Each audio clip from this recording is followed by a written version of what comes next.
Welcome to the Yoked Podcast. I'm your host, Travis Hall, alongside my wife and co-host, Ingrid. On this podcast, we talk about all things real estate, entrepreneurship, business, faith, family, you name it, we talk about it, and how we do it all as an equally yoked husband and wife team. We are glad you're here. Thanks for listening. Enjoy this week's episode. What's up and welcome to the Yoked Podcast. I am Travis, your host. And last week, as you know, we broke down the new spending bill that came into effect and kind of high level on what it is. And then this week is a fun one because we're actually breaking down what we are doing, 5 things that we are going to do now that the spending bill is in effect and how we are going to use it in our investment journey. Yeah. And the hope is just that the audience, anybody listening, can take these ideas, run with them, use them in your own business, grow your portfolio with them. We're asked often, what are you doing right now in real estate? And so this is that episode based specifically on that tax bill. Exactly. And this one's fun. It's our second episode in our Coeur d'Alene studio here that Ingrid has lovely and put it together and made. Thank you. And yeah, it's she turned out good. We're having fun this summer. Next week is your birthday week. I know. And so we are going to celebrate. Ingrid celebrates her birthday all month. I do. And I also have a birthday buddy that does the same. She's coming out. Yep. Oh, and our neighbor is your birthday buddy as well. Yes. She's turning 9? Turning 10. Oh, 10? A But few years cool. Between us. Yeah. Yeah. What a great day. Go on the boat and have lots of fun. And yeah. It's going to be great. And a shout out to all the camp counselors. Oh. You are saving our life right now. Anybody who has a teenager that's a camp counselor or a young adult, praise Lord Jesus for you. There's a special place in heaven because you are keeping our kids occupied and tired. They are so tired. It's so great. Well, and the kids, last week, they were in separate camps. And this week, they are in golf camp again. I know. And man, they're going to be better than me. Oh, for sure. It's not hard. It is not hard. Maybe you should join golf camp. I should. And get going on that. You know what? I'm going to go do that right now. Exactly. You would, actually. I know. I would love to see you at golf camp. Me too. Anyway, let's talk about this. Let's get into it. So, we have our notes again, so I don't go off script. Topic. Yeah. But this is just 5 things that we're going to do this year. Very just practical. There are a million ways you could use all of this new tax bill. If you missed last week's episode, we did put a caveat that we are not tax professionals. We're not real estate advice guru people, attorneys, anything that can get us sued. We don't do any of that. You should always go seek your own advice and encourage your clients to do that. But we do invest regularly in real estate. We've used a lot of these strategies when it was at 100% bonus depreciation.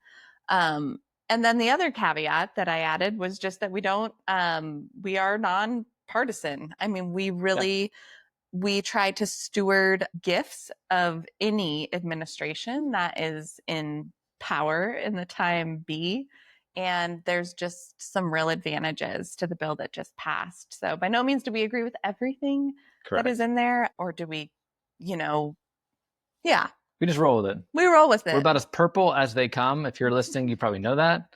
But I think it is important to say this is not a yay Trump podcast by any means. This is just yay this one piece, and how are we going to take advantage of it? Yeah. And steward, the knowledge that we have.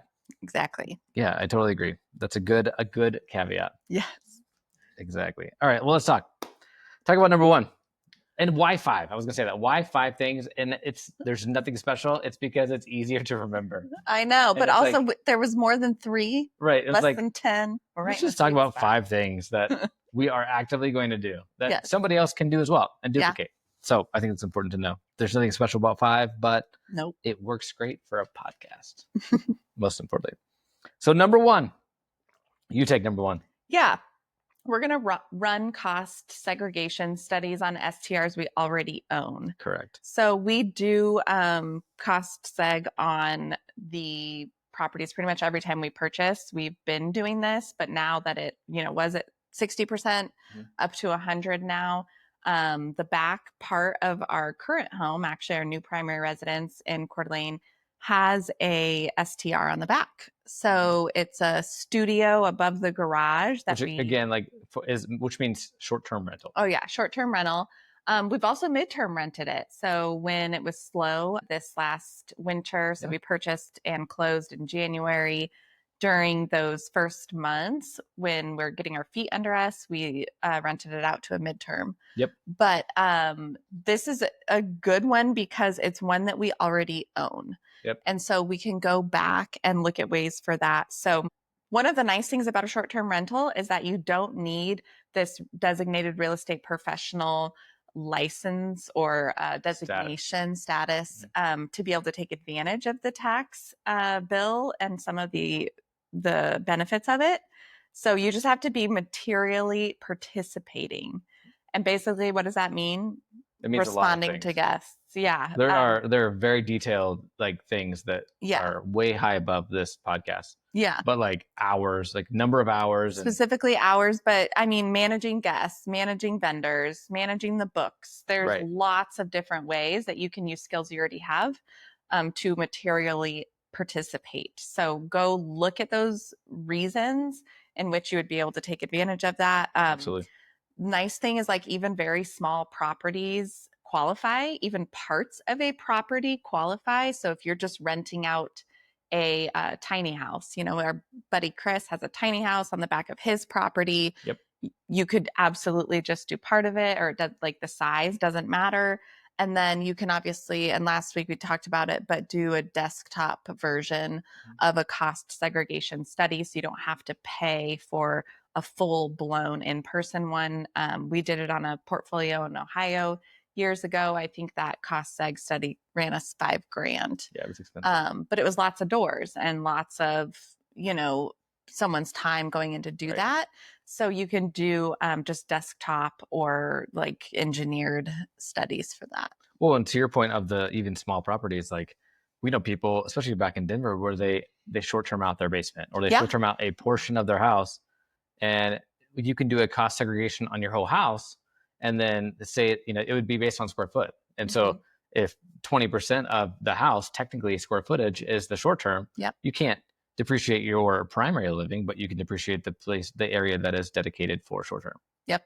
So that's one thing we are going to be doing this year. Well, and even on a lending deal that we're a part of, we're in a lending deal, and it hasn't gone the way we wanted it to, and so most lending deals did last year. And just because the market's been hard, and so we're even exploring what would that look like to keep it for another year or two, until this market kind of bounces back, and take the depreciation as more of the lender role. And so that's more of a high level, kind of tricky, but I think that's a good example of, you know, a lending deal that like right now is kind of a turd, and like the tax bill comes into effect, and maybe you can polish that turd so it's not quite as detrimental. It's a new way and a new lens to look at some of those things, even lending deals. That's creative. Absolutely. And I mean, that is the number one thing, I think, the cost segregation and the 100% bonus. Yeah. That is key. Yeah. It's for us. Number two is structuring entities. There's not a new deduction, but it's a kind of another additional tax bonus for basically structuring your entities correctly. 199A. Yep. And so it's running it, basically it's a 20% deduction for qualified businesses, right? Okay. And it's mostly around pass-through entities with like LLCs and S Corp. I don't think, again, we're not tax professionals, but I don't think this is for C corporations. I think you're right. At least in our understanding, we are not a C Corp. And so none of our entities are. They are all LLCs or S Corp or taxed as S Corp. And so the new, in the tax rule, you get a 20% immediate off the top of your net income for qualifying expenses. And so for us, just again, high level, anything we're doing flip-wise is running through an S corporation because it's active income. Yep. And so that's important. Rentals are in an LLC, and there's a way of restructuring if you have enough rentals to put them all in one LLC. Again, this is solely based on taxes, where it qualifies as a business, not just a pass-through. Yep. And there's that way you get the 20% tax deduction on that. It really just for us reassessing our entity structure to make sure our income streams are correct. Yeah, and parceling those out so that come CPA time, tax time, they can treat those in the most advantageous way for us. Correct. Yeah. Exactly. That's one thing that we are absolutely doing. I'll tackle number 3. Yeah, buying on creative terms. We talk about this a lot. But the caveat is buying on creative terms and still depreciating. Yes. And so I love this one. Me too. Is my favorite. And so you don't have to have a traditional mortgage or loan or buy cash in order to depreciate. And so I want to give some examples on this one. So Yeah. I want to expand on your example of this house of Coeur d'Alene. Yep. We bought this property creatively. Yep. Right. We bought it creatively. It was a rental. The main house was a rental, and the ADU / Airbnb was a rental as well when we bought it. That's how we bought it. We did not live here right away. No. And we bought it intentionally as a rental first, with the option for us to move into. And so, and now that we're here, we can still go in and do the cost segregation and depreciate that the Airbnb half, which is just awesome. Another real example is a Denver deal that we were just talking about yesterday. It's a property that is upside down on the mortgage. The mortgage is $410,000 ish, and their value is $390,000. And they purchased it in 2021. Yeah. New build community. Obviously, no one saw anything coming of what the last 2 years. And it was a VA loan, and so which is awesome. There's a blessing and a curse with VA. The blessing is it is affordable for VA for veterans. The curse is that there's no down. Generally speaking, there's very little money down, and so if you're in a market like this where it hasn't gone up in value very much, where this one's actually gone down, they're stuck. What do they do? And so it is negative equity if from top line sale, $20,000. Yep. And so we're looking at taking over that payment. And honestly, like, it is not a cash flowing property. Mm-hmm. It will lose money every single month. And so, I mean, we are, evaluating it pretty deeply to make sure it makes sense for us. But it is a way for us to help them. We buy this property, and real numbers, whenever you factor in doing a cost segregation and the bonus depreciation, even though this one would not be a short term, it would be just a straight long-term rental. It takes it from an operational loss every single month of paying. When you factor in the taxes, the first year we could write off $70,000 against active income. Yeah. And so it totally changes the numbers. Well, and let's expand. Even though it's a subject to mortgage. Yeah, purchase creatively. Yeah. And so even to expand on that, something I want to encourage the audience to think about is, if you are having a cash sparse year, maybe like us, right? Our income is way down. We love all of these tax benefits, and we'll take advantage of a lot of them. Yeah. But this is a really, really good opportunity to go and find a private money partner. So whereas we would have normally found private money lenders, we can go find a private money partner who can bring the cash if we don't have it to spend this year, right? Use their cash. They could take 100% of all of those deductions, and we just have to find the deal, structure it, and close on it.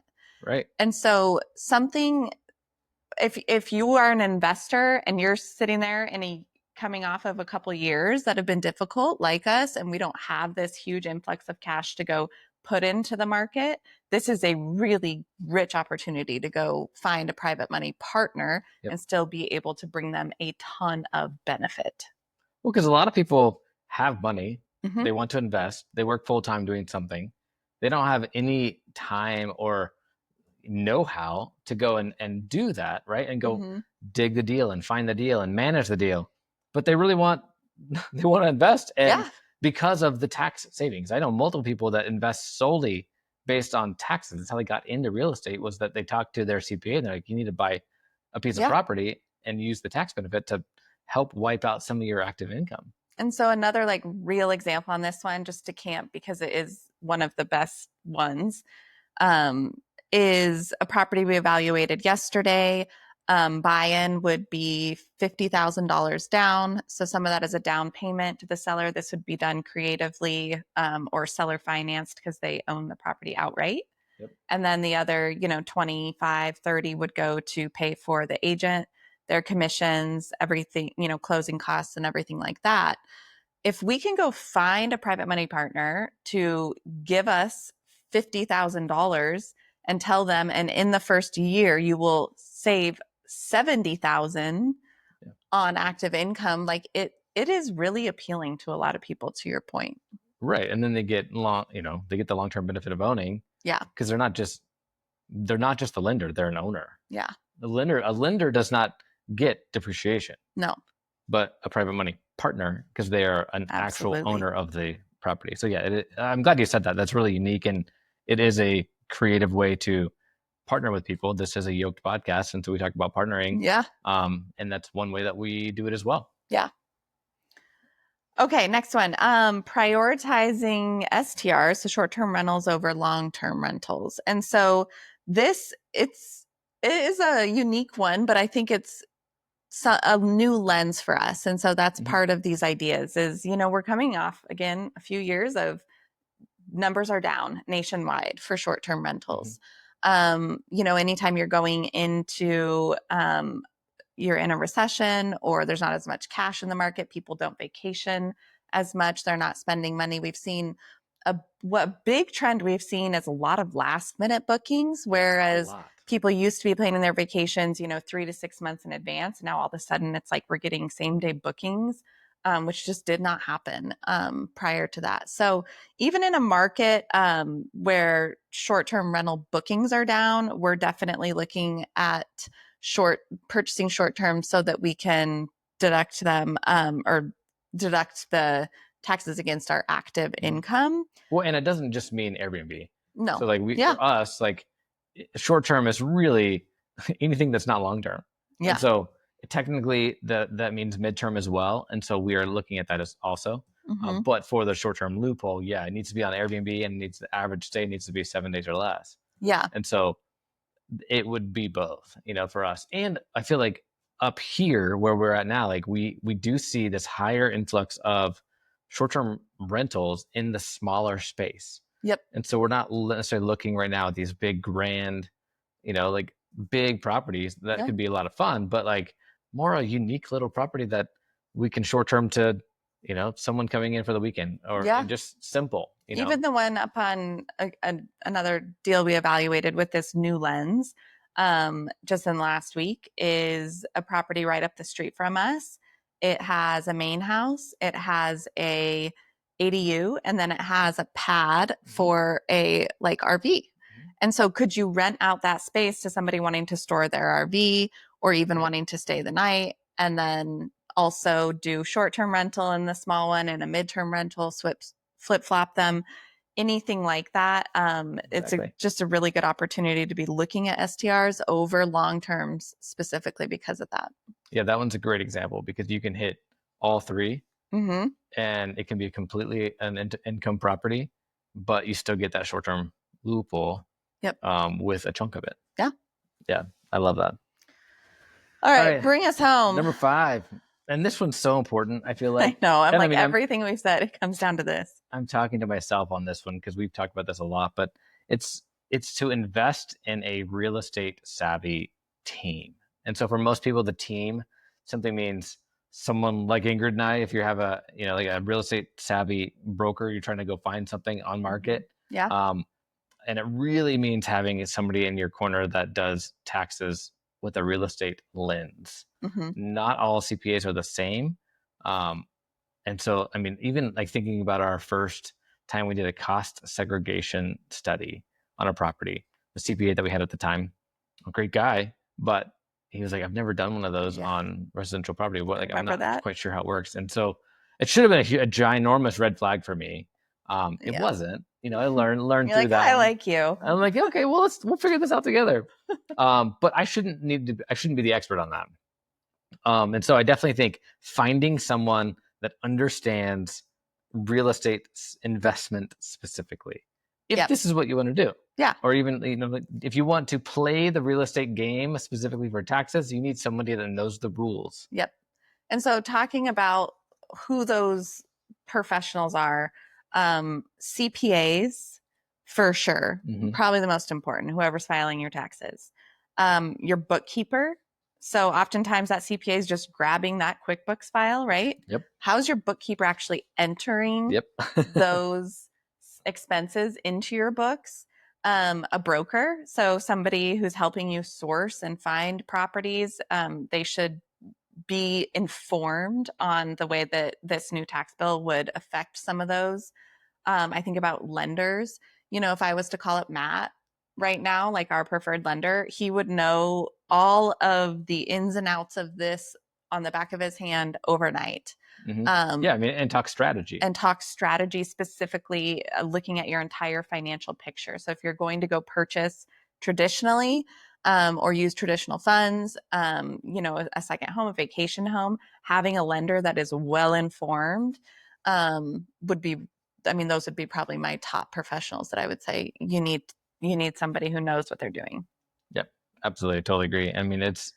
It is key to, and like all the books say that, right? You've always heard that. And it is more difficult to find some of those than you'd think. Yeah. Because again, it's talking strategy, like with Matt, like talking strategy doesn't mean me telling you what to do. It means, hey, if this, then that. If we buy it this way, what do you think from a lending standpoint? What could we do tax-wise? And so it's more of a bigger picture. And so having those people in your corner is key. Yeah. Awesome. All right, let's wrap up. So I think overall, we hit on this last week. Again, for us, for Ingrid and I, all of this conversation is about stewardship. It's about stewardship. It's not just greedy hands and grabbing and, we're taking advantage of it. It's about stewardship. Like for us, this is what we do and this is what we love. And we feel like this is the gifts that God has given us. And so how do we use those in reaction to things that are happening in our life, in our economy where we live? And so that is what this is about. And so it's not like, oftentimes many people say, a tax loophole.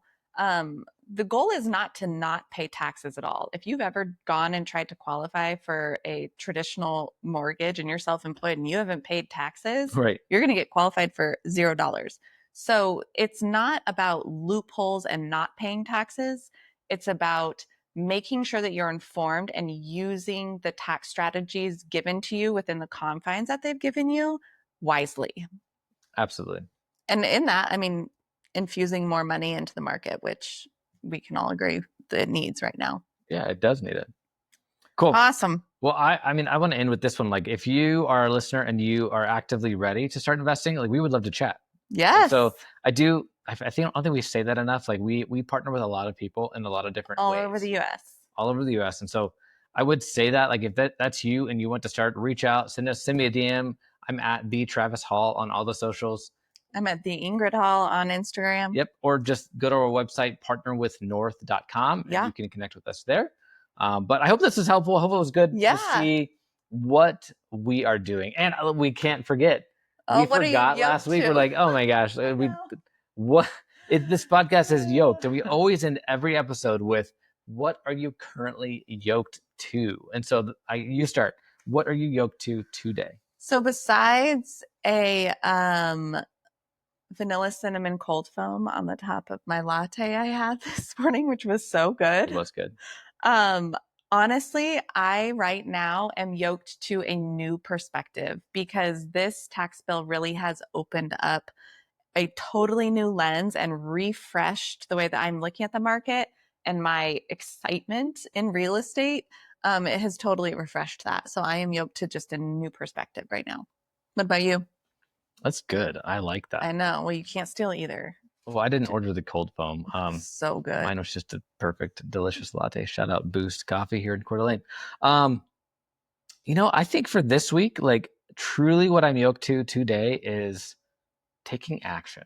Yeah. Like, just taking action. It's so, I have a lot of conversations in the groups that I'm in. Like, it's just a crazy time, right? It's hard. It is a hard time to be in our world, in the real estate world. I feel like it's getting better. I like the optimism, but I like this phrase that imperfect action beats inaction every single day. Every single day. And it's so easy to get analysis paralysis and like just analyze and this could be a deal, analyze. But you have to make the call or you have to go do something. You have to send it. You have to. you have to like the conversation I had yesterday, like the agent was a total jerk for no reason. I'm like, why are you being such a jerk? But you say that. But you still have to make the call. Yes. And that's okay. Like it is what it is, but taking action. Yeah. Some form. Yep. I like that. That's what I'm yoked to right now. Awesome. And I'm talking to myself. I know. Yeah, that's where I'm at. Well, that wraps up this episode and this kind of little series we did. If you missed last week, go check it out. And obviously leave us a review, share with a friend, tag us as you make moves in your portfolio. We love cheering people on. Absolutely. And we'll see you next week.